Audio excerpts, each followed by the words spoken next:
And welcome to Catholics Coast to Coast. Hope your summer's going well. I'm Ace McKay. Always glad when we can catch up on our podcast conversations, because when you're traveling for the summer months or you're looking for something to deepen your walk with God, talking and hearing from others in the midst of their own adventures this summer is a chance for us to do just that. So before we dive into this week's conversations, let's get a look at the readings from this weekend's Mass as we check in with your word on the Word. Do you have hope? Hope in what? That the Braves will make it to the playoffs? This will be the best summer ever? Hope in what's to come when we die. Oh, I need to think bigger. This weekend, we enter back in ordinary time and are taking a look at the second reading from the second letter to the Corinthians. Paul talks about the ministry and how they face difficulties, but do not give up because they have hope in Christ, and that hope requires faith. It says that our earthly afflictions prepare us for heaven's incomparable glory. And we can have hope in eternal life with God. But that can be hard to do if you're spiritually struggling. So, this week, we challenge you to be hopeful in the midst of whatever trials you are going through. And here's a little acronym from my good friend John at Williams that may help. H, hold on to the truths of the faith. O, own the challenge. P, persevere in prayer and patience. E, expect God to intervene. In whatever challenges you may face this week, know that we are praying for you. And we'll see you next time right here on The Word on the Word. Bye. Hopefully that gives you a little deeper understanding from the Mass readings from this weekend. So as you continue to dive deeper into God's Word, we got great conversations happening at Podcast Central. You can always catch up with Word on the Word at our website. Go to EWTN.com/podcast or find us as you subscribe wherever you like to stream your podcast, and then subscribe for future episodes. As we head into this week's Catholics Coast to Coast, our friends at Honest to God are helping those in the dating scene. There's such a different landscape as each year seems to produce new apps, new opportunities, and even lingo. We want to be on the latest of that and how to process that through our Catholic faith. Let's jump into our panelist discussion on Honest to God with this week's Catholics Coast to Coast. All right, ladies and gentlemen, super pumped to be here. Thanks for watching. Thanks for listening. This is Honest to God, a production of AM 1160 The Quest, Atlanta's Catholic radio. So I was confused because when I saw the notes for the show today, it says Dating 101 in 2024. Hear how an engaged couple met on a dating app, and hear others explore dating adventures in 2024. And I'm going to go out on a limb and say you are not an engaged couple. There's no one here next to me, unfortunately. Not yet. Did your engagement break off immediately before the air and he drove off? What happened? We broke off the engagement and then he just ran away my Tesla. You just totally went with that. That's not true. That's not what happened. Not true at all. If you're watching or listening, do you mind leading us in prayer? Yeah. Kick us off. All right. Ready when you are. Father, Son, Holy Spirit. Jesus, thank you for this moment. Thank you for allowing all of us to be here. And Mama Mary, I just pray to you because you are the greatest mother of all. And I pray that you're just here while we talk about dating and all of the pursuits, as well with St. Joseph being here as well. In your name we pray. Amen. Amen. Father, Son, Holy Spirit. And we're going to talk about dating today, but you always fun fact first. So give us one fun fact. I got bangs. Hey. I just got them last week. There was like a very impulse decision. I was at work. And I'm like, I need a change in my hair. And she was like, is it time for bangs? I said, it's time. So I sat in the chair at work and she's like, are you ready? I'm like, nope, let's do it. And the moment she cut my bangs. Wait, where do you work? I work at a hair salon. Oh, that makes way more sense in context. There you go. So I'm a full-time manager for a hair salon, and I also do recruiting for the salon as well. And so I was closing that day and she's like, are you ready? I'm like, nope, not ready. And she did it. And then I straight up gasped when she cut my hair. I had bangs at one point. I can see it. It's been a while. Rocking it. I'm thinking about now doing just bangs, like leave the rest of it like this, but then just have like a strip right here. Do you think grow your beard out too? Could I work that? Yeah, I think you can. Okay, cool. Yeah. So, and to all of our viewers, we've done a number of episodes on dating in some regard, right? We did a dating apps episode, got a lot of hate on that one actually. Really? Yeah, I mean, I think just maybe a standard amount, but it was good. I like, you need a little bit. If everybody's happy, what have you been doing? And then I think you were on what is now our second or third most popular ever. I think our most popular full video, which is the Finding Mr. Right episode. Love that episode. And you said, when we were talking on the 100th episode thing, not too long ago, you said that every time some guy asked for your number, you send him that that YouTube video? So every single time a guy will ask me, like, I've been doing like the hard discussions lately, you know, sex, religion, politics, all the hard discussions that I just want to get out You of the have way. been doing that. Oh, good. I have been okay. doing it. Yes. I haven't before in the past, but lately I've just been doing it because I'm older, you know, I'm not playing around anymore. I want to date for a marriage and everything. I'm trying to find my husband. And so instead of just dilly-dally, la-di-da, just getting straight to the point, I have been sending, like, you know, having those conversations. And when the guy, like, you know, asks me those hard questions, I go ahead and send that video. And it's just like, I've sent it twice probably. And the only time I've had one like positive outcome by sending it is the guy I'm talking to now, actually. And he was like, I love this video. I'm glad you sent it. I'm like, wow, that's the first time someone said thank you for sending that. Yeah. So yeah, it's been working pretty well. It's been going through all the weeds and everything. Yeah, so if you want to be on Honest to God and just make your own one of these back and forths where we ask all the awkward questions here and then you can just send it, be sure to drop us an email or something. Yeah. That's really cool. So what is it in particular? Because it's been, I mean, that episode was done well over a year ago. It was so long ago. Remember. I think it was like, I think qualities that I found in a guy was really going to be like, it used to be Catholic or it used to be like Christian, but for me now, it really is more of like, you have to be Catholic if we're going to be pursuing each other. And if you're not Catholic, then you have to be either open to conversion or you have to be open to raising our kids Catholic. And that's just like my biggest deal breaker now, because my last relationship, he was not Catholic. And we had that hard discussion, and I took him to mass with me for Christmas. And that was kind of like that teeter moment to where we ended up breaking up like a few weeks later. So there's no way we're not about to dig into that, but I want to take 1 second. Can we do that? Are you comfortable digging into that? Yeah, absolutely. But first I want to talk about what you sort of opened with, because I think it's super, like that has come up so many times on this show, right? Dating has a purpose. Every time you date somebody, there are two options, right? You break up or you get married. Those are the only two options, right? Yep. And I have heard so many people who will talk about how uncomfortable it is to talk about the things that actually matter. I'm an advocate of, and I always like to tell people I'm not super qualified. The last time I had a new girlfriend, I was 19. She gave birth to my fifth child a couple months ago. So I've not been in the dating game recently, but I'm a huge advocate of, that's first date discussions. Don't waste my time. Yeah. I don't want to waste your time, right? Yeah. So let's talk about the big things, and that's morality. That's, I mean, everything from sex stuff to kid stuff to religion, politics. Are we going to be compatible? Because if not, I mean, from a girl's perspective, thanks for the dinner. Yeah. I'll see you later. Yeah. All the best. I literally went on a date with a guy and we had that conversation at the dinner table. I was like, this is where I stand on, for example, like physicality. Like I don't like it before a relationship. I want to save it. I want to get to know you on like an emotional level before like we even discuss more of physicality stuff. Right. And he was like, physical stuff is such a deal breaker for me. Before a relationship, that's where he stood with it. We weren't getting anywhere. Dinner ended really early. And he was like, oh, 1 check. I said, no, 2. Like, I'll do 2 checks. Thank you. Like, you don't have to pay for my dinner. Oh, because you're like, this is such a deal breaker that there's no sense in even. But he was also like really obnoxious about it too. There's like difference between like being very civil about it and being a gentleman about your deal breakers and me being cordial with my deal breakers. But he was just obnoxious. Wait, okay, let's back that up a little bit, because like you said, I agree. Deal breakers, let's get those out of the way right now. I really like that. I don't know how I would feel on the other side of that conversation if he said no 2. That's intense. I'm not saying it's wrong. I'm saying I think it's super interesting. But how do you even bring that up? Do you sit down with a guy and say, okay, my name is Nini. I want to talk about how I'm not going to have sex with you unless we get married. And I want to talk, like, how does all that stuff? It really was because, so I met him on Hinge, and I did it to where I narrowed down like my deal breakers. So I did it to where Hinge, because I definitely know what that is, because I'm hip and cool and I'm definitely aware.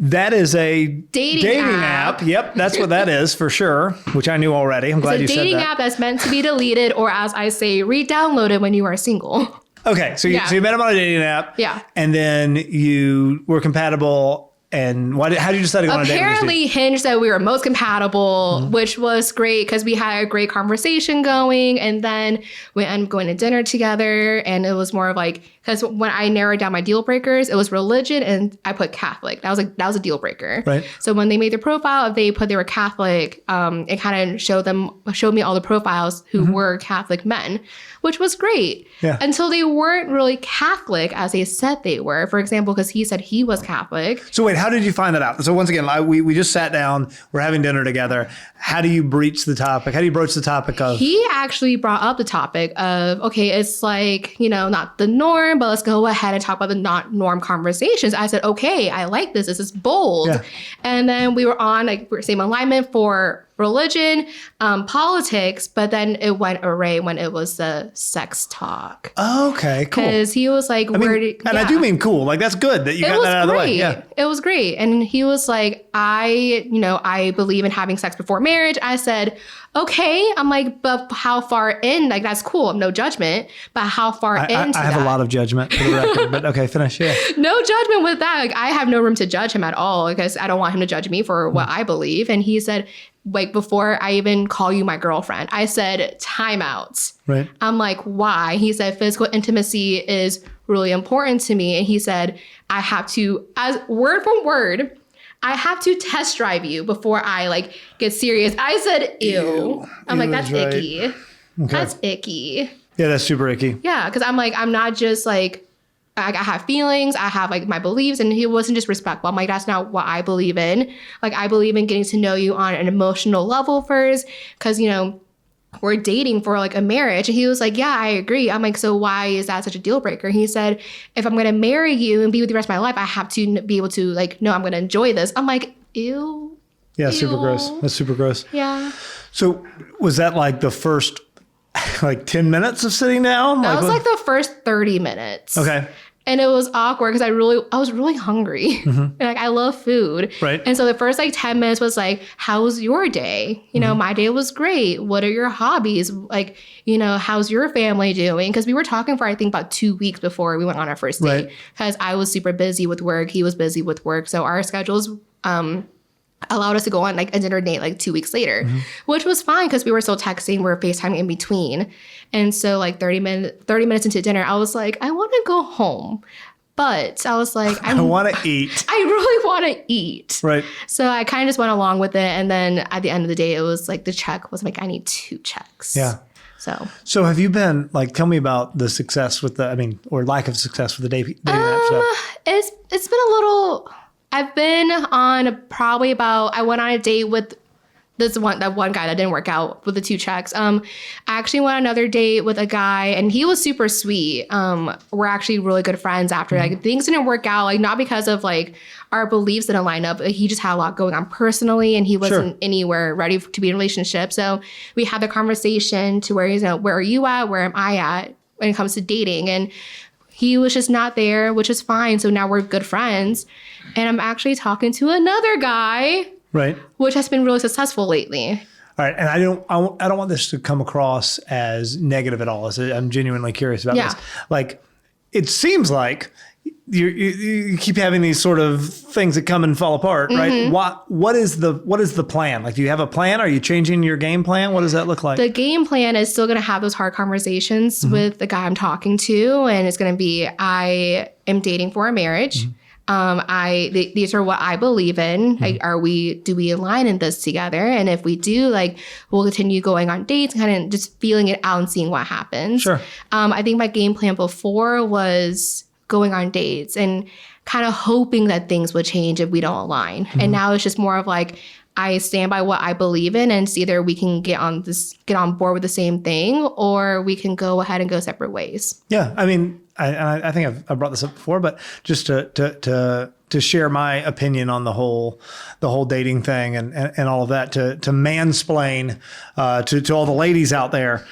This is my hot take on guys in general. Ladies, don't date a guy who is just willing to sort of humor you in regards to morality, right? Who's saying, no, I understand that's where you stand, right? I'm willing to respect that, right? Because if you have a guy who says, no, that's great, you want to wait until we're married to have sex, I respect that and I respect your decision. No, that's actually the wrong answer. That sounds like the right answer. Sounds like that guy's being polite. He's not. Here's what he's actually saying. What he's actually saying is, I don't actually have that conviction. I don't agree with your morality on that. I am just going to hang out and wait in the wings until you have a moment of weakness. And then I'm going to go ahead and move in. And then we're going to fall down that road. Right. the right answer is yes. Actually, I totally agree. We are going to wait because sometimes, right? I know that the stereotype is the guys are the only ones who have any sort of like sexual inclinations or anything. That's obviously wrong, right? There's going to be, you need both couples on the same page, or else that girl or that guy, whoever's, the one who's really adamant from a moral standpoint, they're gonna have a moment of weakness. And that's when you need the other one to actually come in and have the backbone and say, no, we're gonna hold the line in regards to morality or sexuality or whatever it is. Yeah, that's super interesting to me. I wanna dive in to sort of once we get our AV issues solved, I want to dive in a little bit from a standpoint of, once again, I am totally ignorant. I'm not feigning ignorance for the radio. What does the dating landscape look like right now? Like, what are you hearing? Not just you personally, but with friends and stuff like that. My 13th anniversary is coming up in about 3 weeks, right? And so I've been removed, and it does seem like everything has changed radically since then. This was like iPhone 1 time. There was, obviously the internet existed, but it wasn't a thing. And it seems like the landscape is so radically different. What's it look like right now? Honestly, I was talking to our old producer, Ben, about this before we aired and everything. And we both agree, like, dating now is just so much harder than it was before. Like, I think because I am older, like I said, I am dating for a marriage. I think when I was younger, I was dating just to date. And so, like, back then I was like, I don't really care. Like, I'm kind of here for the attention. I'm here to like fill that void with something that like I didn't know I needed. Yeah, we want attention. We want affection. Yeah, I want that attention. I want to be loved, and I just want someone to like care for me, and that's what I wanted when I was younger. But I think now that I am older, it's just so much harder because you don't know if the people that we are trying to pursue are equally pursuing us back, or just even like being genuine with their intentions when it comes to dating us. Like, I'm very open about what I want, and sometimes I feel like guys are very like, oh, I'm going to be open to like, to let you hear what you want to hear. But I really don't mean what I say in the back end. Yeah. Do you, overall, the whole dating app has been overall positive or negative? I will air my very obvious bias as the old fogey, right? It just seems super weird to me. That being said, I've never experienced it. So honestly, my parents are the same way. Like this is so bad to say. Sorry, mom and dad. Every single time I do go on a date, I don't tell them where I met. Like if I go on a date with someone I met on the dating app, like on Hinge, I don't tell them that I met them on a dating app because for them it's weird. Like they're old school. They meet someone organically. But I think as I am older, I am so busy. I don't really go out. Like I literally go to work, I go home with my dogs, and I watch TV. That's all I want to do. So it's hard for me personally to meet people outside of a dating app because I hate going out, honestly. Right. I love my bed. But I think it's been a really positive outcome. Like, but you do, like, don't you work in your parish and stuff like that, don't you? I do sometimes. I actually, my home parish started they opened up a Vietnamese community. So I am 100% Vietnamese. So I've been going to a Vietnamese mass more often, and I love it. So it's kind of harder for me to meet Vietnamese people, just because like I am fluent in Vietnamese, but I'm not like 100% fluent. Like I can, when I hear them, I can like understand. It'll take me like a minute to process things and reply back. So it's a little bit harder to meet Vietnamese men. Also, Vietnamese men kind of give me the ick, unfortunately. Okay. So there's also that too. Right. But we can delete that if you get engaged to one. Okay. Yeah. Let's do that. We're getting engaged. Let's delete the ick part. But I think it's been a positive outcome. Like my cousin who is getting married next month met his fiance on Hinge. Cool. My best friend met her husband on Hinge. My other good friend met her fiance on Hinge. So I think that it works if two people really want to put the effort to make it work. We talked about this a long time ago, I think, on that dating app episode. But is there a hierarchy sort of to the dating apps? I think it's personal preference. I also think it's based on what you're looking for. So if people are looking for like that casual, low-key hookup culture that they want. Gross, yeah. Yes, it's going to be like Tinder will be like their top hierarchy. But for people who want like a serious relationship and for a good long-term relationship, I think that for me personally, Hinge will be my number one. Bumble is another dating app, will be my number two. I'm not even talking about Tinder on that hierarchy list. It's going to be Hinge and Bumble. why is it? What is it that makes the Hinges and the Bumbles of the world better than whatever the other ones are? So I think for Hinge, it's because you can go ahead and put down your deal breakers of what you're wanting to find a partner. And Hinge is going to go ahead and filter out those people that don't have that as as their deal breaker or don't have that as an option. So if I want someone who's Catholic, Hinge isn't going to give me someone who's not Catholic. I like Bumble because I'm a very bold person, and Bumble's where like the women make their first move. Oh, okay. So Cool. I like that sometimes, but I've been into Hinge since I've been single, Right. which is fun. Cool. Yeah. I'm curious. Once again, I'm totally ignorant of all of these. So as a man, right, my perspective, and this is a super cynical, jaded perspective, but here we go, is that I feel like 90% of everybody kind of sucks. And I feel like I'm talking about sort of people who are young people trying to get married, trying to form relationships. At least from my perspective, I tend to blame my own people. I tend to blame the guys, right? And saying that the sort of the standard has sunk so low in regards to, I don't know, what are your thoughts on that? Just sort of it's so hard quality. because it's hard because I actually had a conversation with my cousin about this like the other day.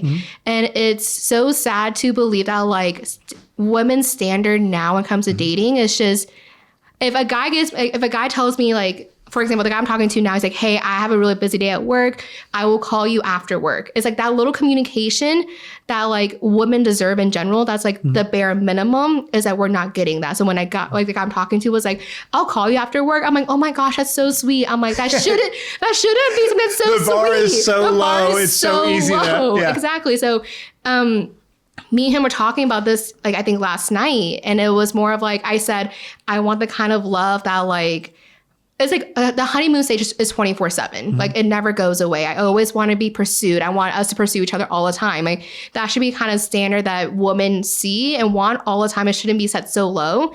And we both agree that like that's a standard regardless of where you're at in a relationship. Like if you're married for like 25, 100 years or whatever, you should always be pursuing each other, not just when you're first talking or dating each other. Now I will say, and I don't think you're saying this, I just want to say this out loud for the radio. Obviously, talking about the honeymoon stage, we're talking about that solely as a feeling, right? Just so everybody's on board. That will come and go. I've been married for, I don't know, almost 13 years. I love my wife unconditionally. I would die for my wife in a heartbeat. Don't always like her. We don't get along sometimes. We fight sometimes, right? I don't always feel like I did when I was 20 years old and pulled a ring out of my back pocket and proposed to her, right? I don't always feel like I did in our first year of marriage before we had kids and all of these things. But in terms of that understanding, right? That understanding that love is a movement of the will and love is not a feeling. Once again, I know you weren't saying that. I want to clarify, right? There are certain standards by which, right, men owe women and women owe men, right? Our femininity and masculinity are complementary to one another. And that's really... It's sad. It's so sad because I feel like when It's great news for the guys. It is. I feel like when I was younger, like I had this great relationship and it was great until it wasn't great. And it was because like that need to pursue one another, it fizzled out and it shouldn't be fizzled out. I think that if you're going to be with someone, you should always want to pursue them. Like a relationship it's never 50-50. Sometimes it is going to be 50-50. Sometimes it'll be like 60-40, 70-30 and stuff like that. Right. It depends on what your partner needs. And I feel like people don't understand that, and it's sad. Some of the best advice I got from a guy who was, I don't know, if marriage mentor is the right word, but you know, especially when you're a newly married couple, you usually become friends with a lot of people. The people who've been married longer, right? You're like, okay, I want what you have. How do I do that? Those kind of conversations. And one of the biggest pieces of advice that I got was, don't keep score, right? That thing that we do. That's why you were saying sometimes it's 70-30, sometimes it's 60-40, sometimes it's 50-50, whatever. And not keeping, that is so difficult to do, right? Because that's something that we'll struggle with at my house sometimes, where I come home from work and I think, well, I've been at work all day and I worked really hard today and I had a big meeting today. And then I got home and man, I even did the dishes, right? I've done all this stuff. I'm owed X, Y, and Z. And I think that comes from a misunderstanding of marriage, right? Where it's not so much about what I am owed, right? Marriage and being sacramentally bound to somebody involves definitionally a death to yourself, right? For the sake of the other. That's what it's all about. especially as the man, right? We wear a black suit on our wedding to symbolize death, right? Yep. The white dress symbolizes purity. The black suit symbolizes death, right? Death to yourself for the sake of the other. And I think that is so important. I do think it's good to hear for some of the guys out there that the bar is so low. Yeah. I mean, that's not positive for like civilization, but it's probably good for some individuals out there. Yeah. One thing that I say to guys a lot, which I don't know, might not be true, but I feel like it is. I'm harder on us. There are so many more awesome Catholic girls trying to live out their faith than there are Catholic guys, right? And it seems to me that right now, gentlemen, if you are interested in getting married, once again, like Nene said, bar's really low. Be a good human being who takes your faith seriously, tries to be virtuous. Don't become hopelessly addicted to pornography. Well, don't be addicted to pornography at all. Try to be a good person who has at least some degree of chivalry, and you got a real good shot at girls way out of your league. So chivalry is not dead. Women believe that it's dead, but I have seen firsthand chivalry is not dead. It needs to be like revived. That's all it is. We got about 2 minutes left. Why do you say it's not dead? I don't think it's dead because I am the guy that I'm talking to currently is pursuing me, and he is chivalrous in more ways than one, to where it's like the reassurance, the understanding, and chivalry is just more than opening the door for the girl or doing little things, holding a door, opening a door, whatever. Does he follow the sidewalk rule though? It is following the sidewalk rule. Yeah, We've already talked about this. Did we talked about this on the show? Yes, we did. Did I tell you about the homeless guy who called me out? Did. Okay, great. Yep. I had a homeless guy tell me that I was walking on the wrong side of my wife in downtown Atlanta one time. Ouch. Yeah. No, I have. That was the last time that happened. I now always stay on the right side of my wife. Yeah. Okay, that's awesome. It's not dead. It's like, I think very little things that you'd be surprised that women want is going to be just being genuine and being genuine with your intentions and just being open and honest about where you're at is going to be, honestly, the basic chivalry 101. Right. In my opinion, but. No, absolutely. Yeah. Well, all right. In the last 45 seconds or so before break, any last minute thoughts? Anything you want to say to the young? Let's say anything you want to say to the men out there. Do better. I'm just kidding. No, I think it's just being genuine. I think it's going to be the best thing. Is be genuine and be open with where you're at with everything. That's awesome, Nene. Yeah. Well, thank you so much. I appreciate you coming in. I know you got some Korean barbecue to eat here in a minute. I'm excited. I'm excited for you. Please tell your parents, tell your brother that we here at Honest to God on AM 1160 The Quest say hello. I will. Great advice on navigating dating and their apps. Hopefully you learned a little something, and definitely something you don't want to miss out. If you want to hear the full conversation, easy to find when you go to Podcast Central at EWTN.com/podcast, or even subscribe to Honest to God wherever you stream today. I'm Ace McKay. Going to take a quick break, but when Catholics Coast to Coast returns, we're going to take an adventure in imperfect living as we dive into our reading throughout the summer months. What kind of books are you looking for, and how do we gain knowledge, and how that is the most important part when we do read. So we're going to select creatively, coming up with Adventures in Imperfect Living on Catholics Coast to Coast. If it's central to the faith, you can find it on EWTN Podcast Central, featuring the best of EWTN radio, as well as faith-filled podcasts from our friends and affiliates across the nation, all in one place, all free. The destination for great Catholic audio programming is EWTN Podcast Central. It's like podcast heaven. Visit EWTN.com/radio/podcast today.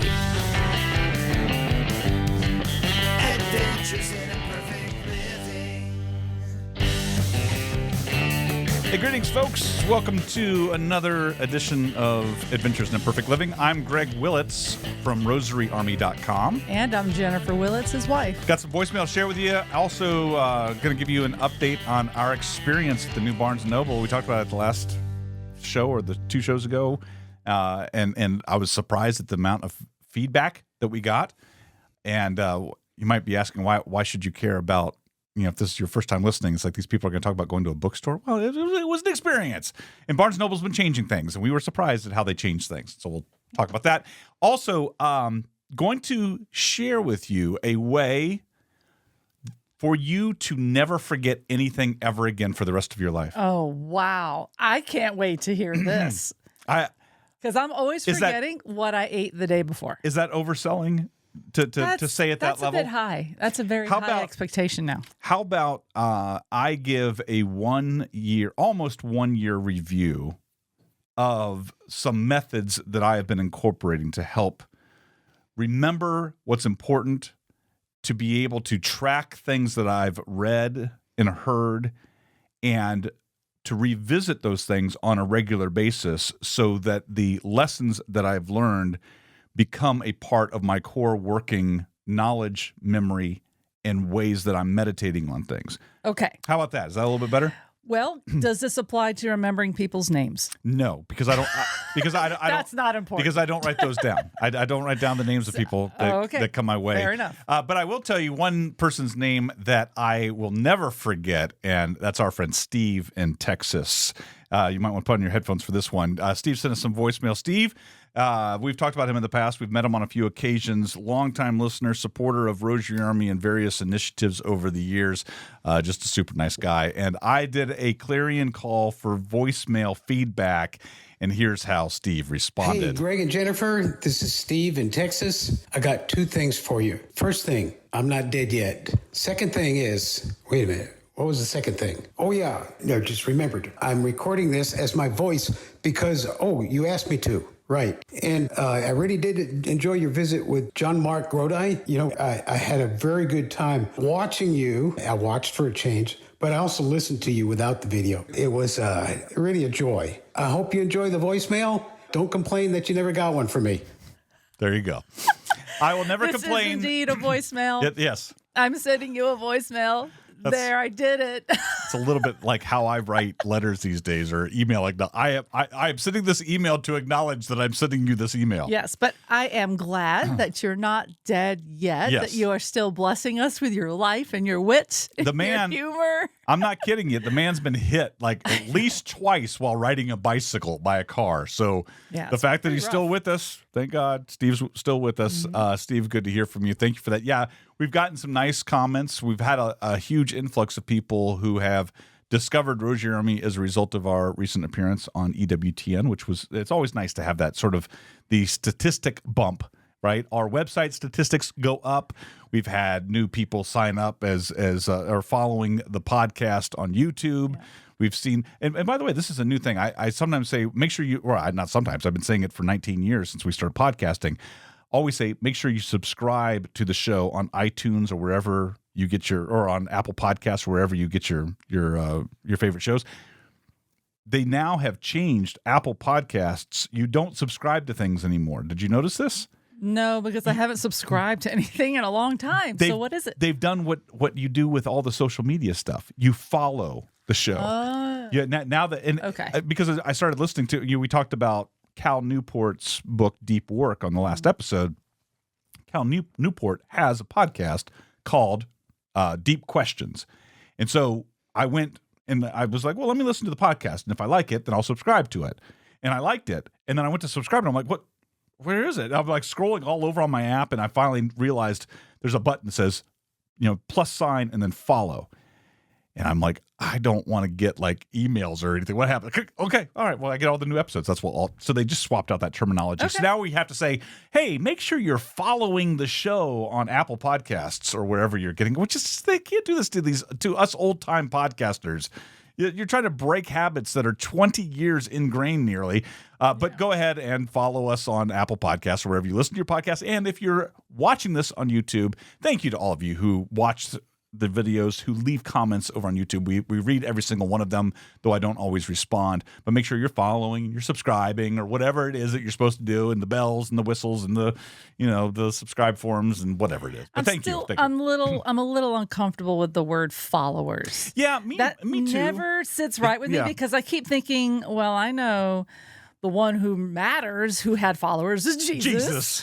He had followers, and disciples. And so that is the primary definition that my brain just wants to go to. So I feel a little uncomfortable that anyone follows me. It's like, I'm not worthy to be followed. I'm a follower. Well, That's who I am. If you follow us, we immediately start questioning your character. However, you just ask them to follow you. I know. But we're all on the way to Christ, you see. I'm a walking set of contradictions. I'm used to saying things and then doing the complete and total. Please just listen to us whatever way you want to. But that's what we want. Thank you for the nice comment about your parents on EWTN. They're great folks over there. We'd love to be on as many EWTN programs as we can because it helps the apostolate, quite honestly. I mean, it really did. We got a huge influx. A lot of rosary requests, which has been super great. It's just exciting to just send them out because we know these are real people asking. That's not just a piece of paper in the mail, that it's a person that really wants to enrich their spiritual life and pray a rosary with us. And, well, not really with us, but they could if they listen to our audio and stuff. If you didn't watch the show, the EWTN Journey Home episode, and you can find it, I posted it on Rosary Army's website. At one point in the episode, as we're talking about near the end, John Mark asked us about Rosary Army, and we were explaining how people can go to Rosary Army's website and enter in their email address and then print out a form and send us the form in the regular mail. And then we'll send a rosary. And then I made a comment. I said, or Jennifer will actually be the one to send out the rosary. And I just said that comment. Well, we have the mail delivered to a post office box, and so we have to go several times a week and collect the requests and bring them home, and then you process them from there. But I went to go pick up the mail, and I'm pulling it all out, and I'm just looking at the envelopes, and like one of the first envelopes on the top of the stack, it was addressed to Rosary Army, but above Rosary Army, it just said Jennifer, and there was a little heart next to it. And I was like, I don't know how I feel about this. Someone and I'm not. Did you think a dude? A man would be like making hearts? That's such a feminine giveaway. I don't know. Only girls do that. I don't know, because I remember when we used to do that Catholic show that some creepy guys would say some creepy things about my wife online, and like one guy said, like, she's the bee's knees, and I'm like, well, who? Number one, who says that anymore? Number two, don't say that about my wife. But when I got that, I'm trying to be respectful, and I didn't answer it. I didn't open it. I waited until I got home so that you could see it. And then you would not leave me until I opened it in your presence. That was pretty much it. I just want to make sure it's like that. It's like, and it was perfectly innocent. So, sweet lady. It was a sweet lady. I tickled her funny bone, apparently. Yeah. So I'm glad I made you smile. Thank you for that. And now we're going to get a bunch of requests, and everyone's going to intentionally put a little heart and Jennifer on the envelope just to drive me nuts. Don't do that.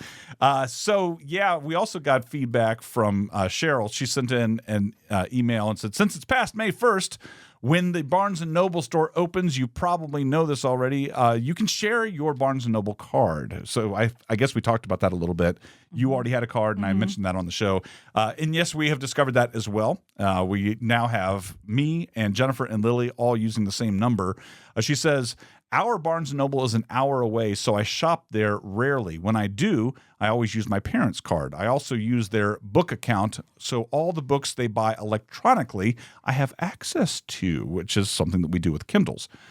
She says, I was really interested in this new Barnes & Noble concept and hope it's successful. Thanks for sharing. So we won't regurgitate all of what we said on a previous show of Barnes & Noble and how they're changing some of their business models and opening up stores that are different than the stores that you may be accustomed to. But we had the grand opening. We went up. And again, we knew it was at 10 o'clock. They're going to do a ribbon cutting. They had some local authors were going to be there for the ribbon cutting and book signing, and didn't know what to expect. And so, it's one of these things. I kind of hate being the one who cracks the whip to try to get out the door for things, right? And so as I'm getting older and as I'm kind of just being worn down, I stopped doing it. And I let it be known, a movie starts at this time, this is happening then. I say what the time is, and I say, here is my recommended time for when we should depart. Now, you've also gotten worn down because of my whip cracking over the years. And so I've noticed that I don't know if we're meeting in the middle or if we're both overcompensating, but you were like, well, you said we're leaving at 9:45, so we're leaving at 9:45. I was like, okay. Like, we're ready. Let's go. And so I said this, that it opens up at 10. I think about these things way too much. I overanalyze and overanticipate. He expects tens of thousands of people to be there, that we won't get parking within miles of the place, is what he's thinking. Wait a minute. I don't expect it. I know it. No, I don't even know it. But we've gone into enough of these things where we see that it's a possibility, right? And what my attitude is it never hurts us to arrive early, have to wait, and then not have any concerns. And we're not inconvenienced in any way just by showing up 10 minutes early for something. So I was like, I kind of saw how this was playing out. And I'm like, I've said it opens up at 10, whatever. I don't know if there's going to be giveaways. I don't know if they're going to do anything special, but there could be a line. I'm anticipating a line. And I think both you and Lily were kind of surprised. A line for a bookstore. I'm like, yeah, there's idiots like me that will do this, right? We want to be there at the opening. And I assume I'm not the only idiot around. And I was really pleased when we showed up. I wasn't the only idiot around. Ton of idiots. There was a really long line that went down past two other stores. And I think a lot of people in line were equally as surprised at the number of idiots that show up this early. So we were a line full of idiots waiting to get in. And people were excited, and it was really neat. And the manager came out, and he yelled something, but we were so far away that we could barely understand what he was saying. But what's interesting is we immediately started talking to this guy in front of us. I think he was probably, if I had to guess, like 15 years younger than us. But he was very excited by the bookstore, too. He and I were kind of on the same wavelength. We were very excited that there was not only a new bookstore opening up, but it was so close to our homes. And that it was we knew it was a different concept. We were excited. So Greg was talking to a stranger. Happily. Yeah. Just want you to know that it is possible. Well, because I knew I'd never see him again. Let's be honest. Safe. I mean, I have thought about him again. I mean, because I went he was a nice guy. I went to the bookstore a couple days later. I was like, if I see that guy again, I need to say something, because we kept running into each other in the store. But anyway, my point in bringing him up is, you know how if you go out to eat and or you and I will do this, right? We'll go to a coffee place and we'll get a coffee and we want to try this new coffee. They got this new, I don't know, kombucha coffee. I don't know if we want, hold on, just bear with me. Yes. I don't know if we want to commit to this kombucha coffee, right? Or you just made a protein shake. Let's do that. Okay. You made a protein shake. This is the first time you've ever made this protein shake. It's not the first time. Well, let's pretend it is. And if I had made this protein shake, let me have your glass. If I had made this, here's what I oftentimes do. I'll do a new recipe, made the protein shake. I'm like, and before I take my sip, I'm like, you want to try it? And I will offer This is so true. Whenever he makes anything new, you eat it first. And it's not. You do it. Listen, it's not that I'm treating you like the king's, No, I think food you're tester. afraid. No, I'm saying that's not what's happening. But I do want to make sure that you like something first, and then if you like it, I'm like, okay, well then I think I'm probably gonna like it too. And so it's like a little bit of a relief if I like it. Because if I drink it and I'm like, oh yeah, that's really good. You might not. I don't know. It does something in my brain, right? I like it, but you may not like it. Okay. So what does this have to do with books? But the flip, because the flip side can happen is that if you go, ugh, and then I'm very hesitant now to take a sip of this thing. And I'm like, oh, see, I was hoping it was going to be good. It's not, oh, yeah, you're right. It's not good. Is this part of the one flesh rule of married life? No. We are now one? No. Our taste buds are one? Because now I'm going to bring it back to the guy in the line who I'm not one with. Who said something literally, we're waiting in line, and they open up the doors. There's probably like 30 people ahead of us, and we're all, making our way to the door, and the doors open up, and just as the guy and then me were walking through the door, he went, "It's like an airport bookstore." Oh, I'm glad I didn't hear that. And then that's all I thought while I was walking through. I'm like, it is like an airport bookstore. It's like all this lighter shade of wood. Yes. And the shelves are they're very flat. Yeah, they're not like library type bookshelves that a lot of Barnes Nobles have right now. Now, having said that, I really do like the way that they lay it out. They don't, at least in this store, it's much smaller. They did not have a cafe inside. So they're not taking up that real estate.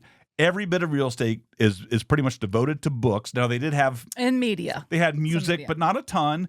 They had a lot of Legos, like these special collector's edition Lego sets that I'll probably never buy there because, well, I'll never buy those collector sets. But they were unique. They had some weird ones that were neat.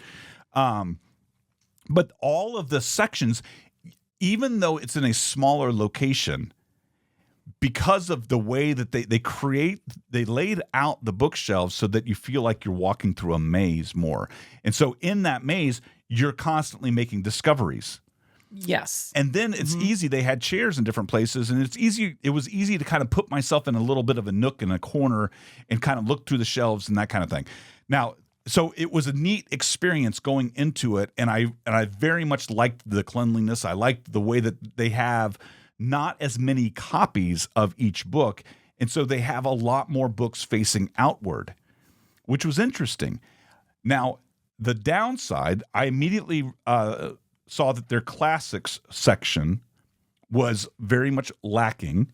They have a lot of classics mixed up with just regular general fiction, but even still, we've kind of gotten spoiled of going into bookstores, and there will be 2 or 3 or 4 different editions of classic books, depending upon the paper type and how much money you want to spend in that kind of thing. And so I felt like that was limited in the classics section area.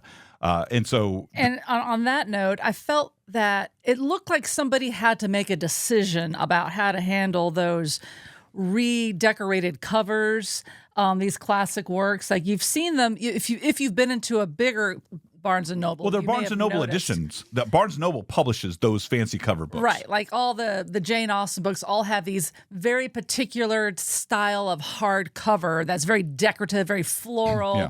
And they're kind of telling you, this is what you want. I felt like they were pushing that decor, that artistic style onto us as if that is the only way you're going to enjoy this particular classic work.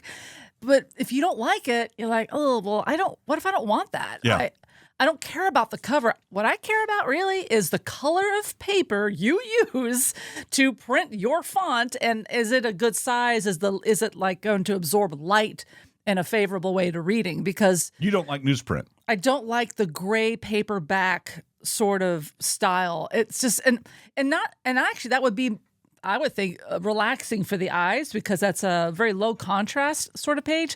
But I love whatever is kind of, I feel like it's just in the last 8 to 10 years, this kind of cream ivory paper with it has a good weight to it, and the font is just perfect.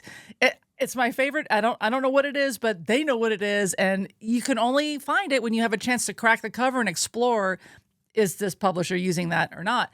And so, you have to you just can't buy a lot of online books anymore because you're never going to see what's inside, the paper, the font, the size.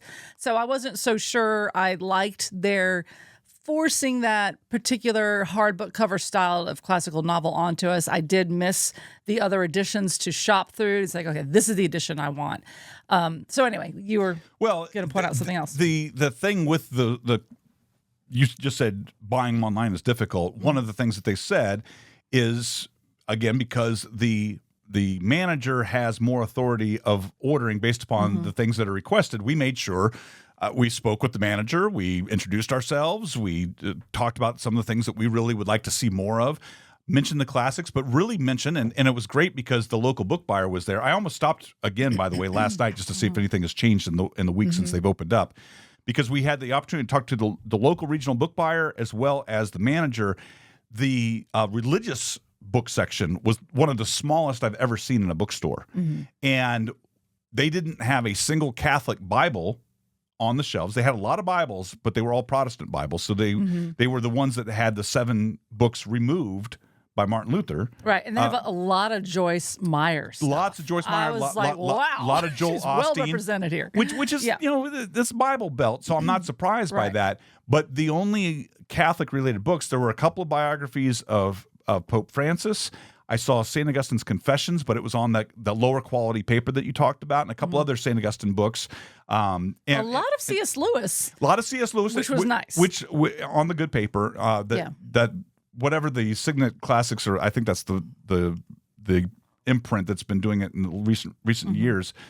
They've done a really good job of reprinting the Lewis stuff on high quality paper, and it's just nice to read. So I was disappointed on the religion section. I was disappointed on the classics. But having said that, what I liked was the way that they've set up things for discoverability. So I walked through and I was looking at a lot of things. I ended up buying a writing book that I was back at the writing section, which was also very small. And again, because it's a smaller bookstore, they're not going to have every book known to man. But using their app, you can request books and that kind of thing. So I'm still getting used to it. But I really did enjoy the experience. I went back a couple days later and spent probably a good hour just in the fiction section, just like kind of went across the entire shelves, there are so many books and authors that I'm not even aware of their existence right now, but seeing how they're intermixing the classics that they do have with those, I'm really excited. I'm very glad that it's there. And I was very surprised by the titles they ultimately went with to stock that store, because that's not an easy decision. And I remember the woman who was the book buyer, or one of the regional managers, she said, so for a store opening, either it's 70,000 pounds of books or 70,000 books. She said 70,000 something goes into an opening, and you have all this data that you have to analyze, like which one is likely to sell. What are the good sellers? And that's what you start with.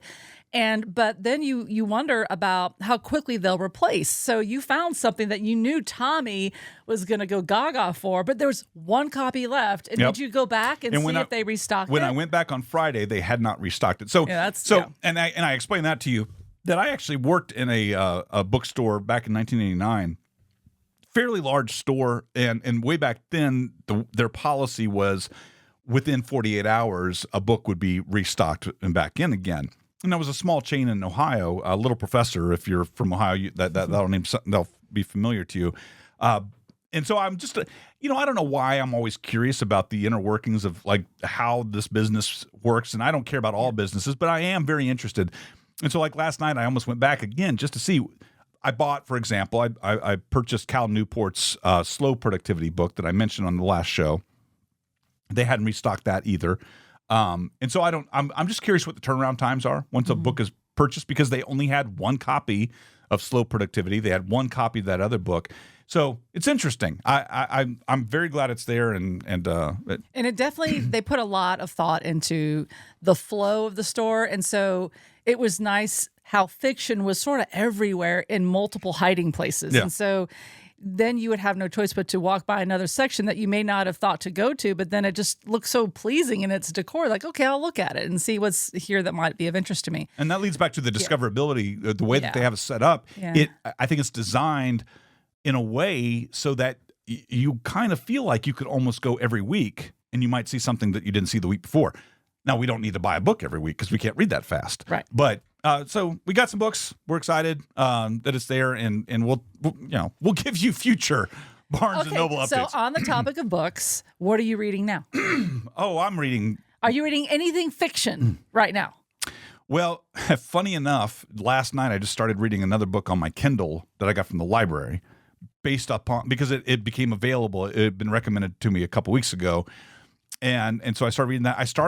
I read the first few pages of Power and Glory, the Graham Greene book that you got me. Okay. And I feel like there's something else. I feel like you're setting me up for a question that. No, I wasn't sure if you were reading something new that's fiction related, because I know you're always working on. Yeah.